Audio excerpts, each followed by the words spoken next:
Hi YouTube viewers, this is the miniature dollhouse that I bought at the thrift shop store for $25, and it's already on another video, but I haven't worked in the inside of it. And today this video is going to be an idea for an open floor plan. You can change the inside. It doesn't have to be just boxed rooms.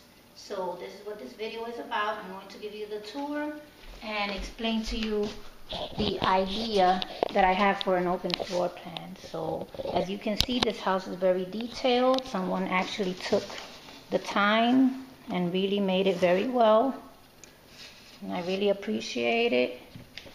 Okay, so in the inside, as you can see, when you look at these houses, they have boxed rooms, a box. Now I'm thinking, why should I limit myself to having boxed rooms when I can change them? I can change the whole flooring and it'll look bigger. So what I'm thinking was, I took this wall off. I'm taking the wall off. This just makes it look smaller. So what I did was, being that I took off the support, I made two columns, two identical columns. The bottom here is a napkin holder, and the tube is from the aluminum foil.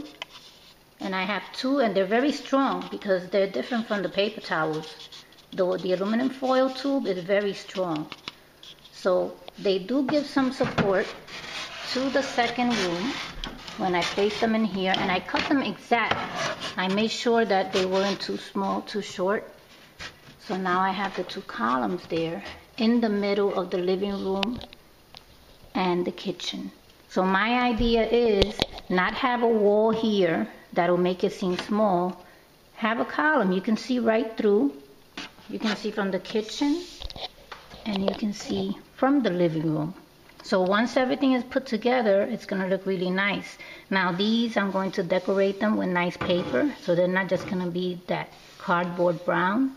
And then I have a piece that I found here, which if I put it this way, it will look nice there, joining the two columns together. And I will do the same up here, but maybe not with columns, but I want an open floor plan. I don't want to stick to the box rooms, which makes everything look smaller. So I hope that this gave you an idea. If you're working on a miniature dollhouse, you can make it seem bigger than it is just by taking walls out. Well, thanks for watching, and I'll see you in my next video. Hopefully my next video will be the whole house will be completely done. So thanks for watching.